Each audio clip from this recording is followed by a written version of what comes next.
Afternoon prayer. Response is during prayer.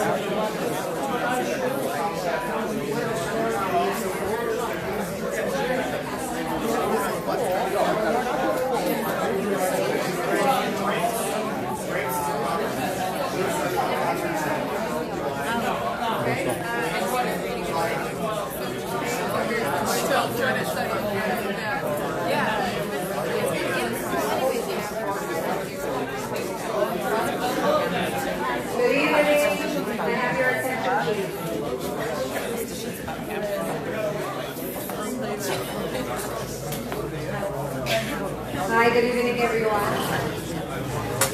Thank you again. I know I say it every week, but I truly mean it. Thank you so much, everyone, for coming out and taking the time out of your busy schedules.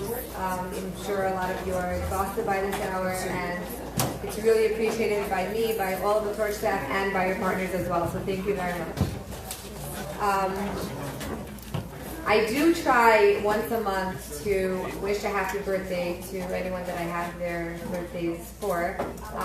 So first of all, Rabbi Welby, happy birthday. If anyone missed the little celebration we had here.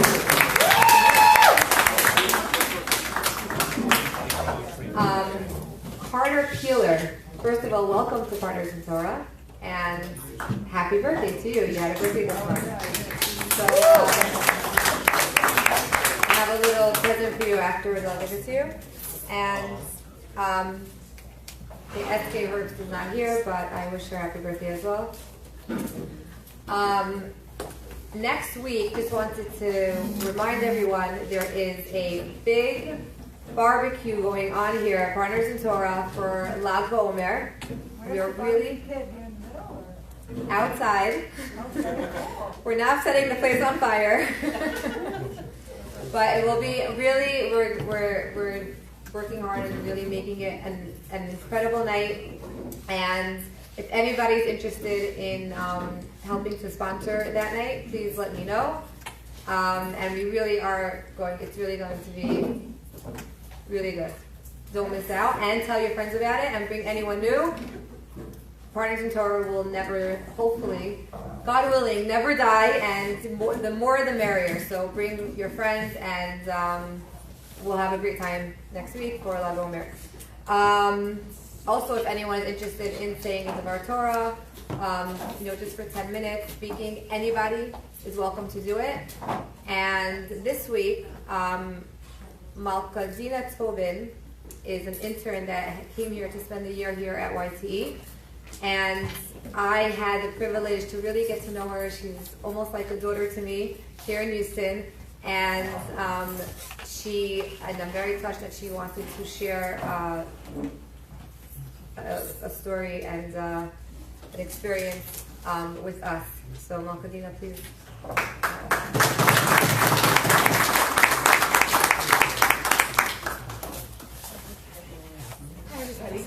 Okay, so I'm not sure. So I have here, I sponsored Partners in Torah tonight in memory of my sister, Tehillah Yehudis Bas Tzvi Shalom.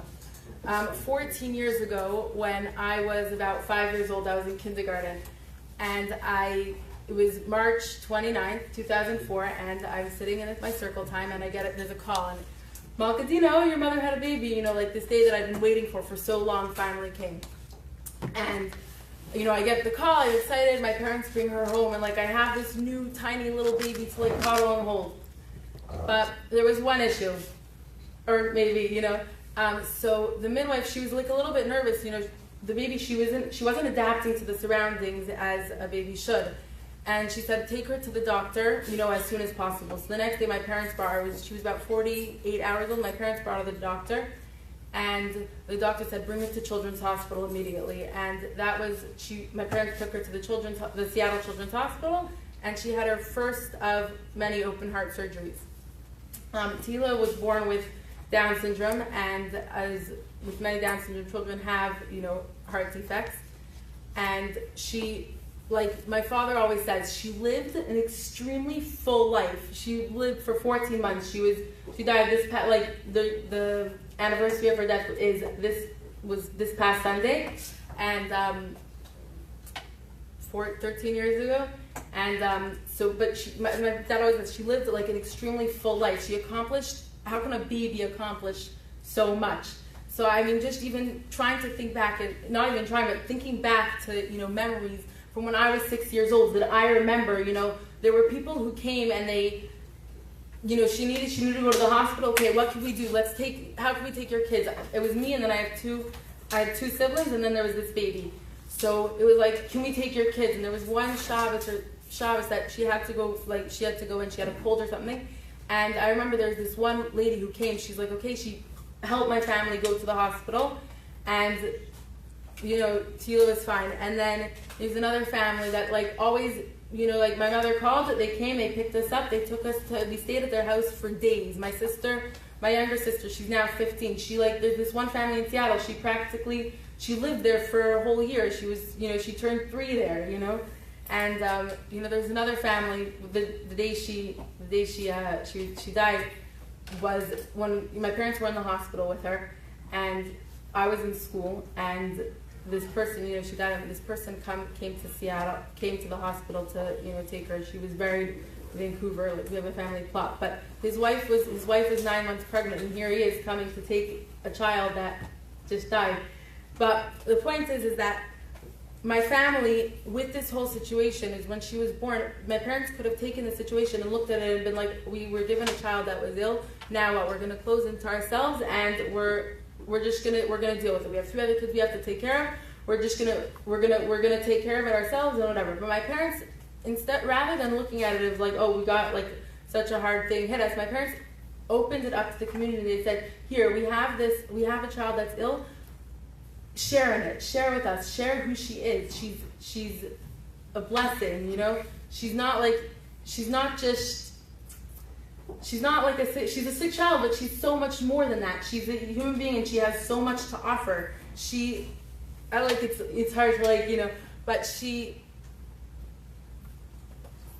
elevated everybody. She brought out the community. She brought so much out in people. She was laying in the hospital. She was in the hospital for 7 months out of the 14.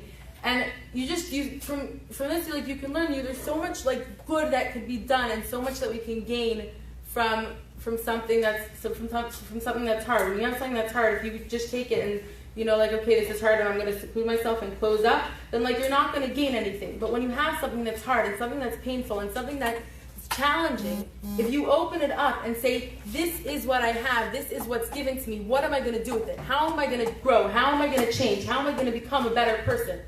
And I feel like watching my family through this, and as they dealt with it with my siblings, even after she died, I remember mainly the community. We were up in Vancouver, we came back. It's about a 3-hour drive.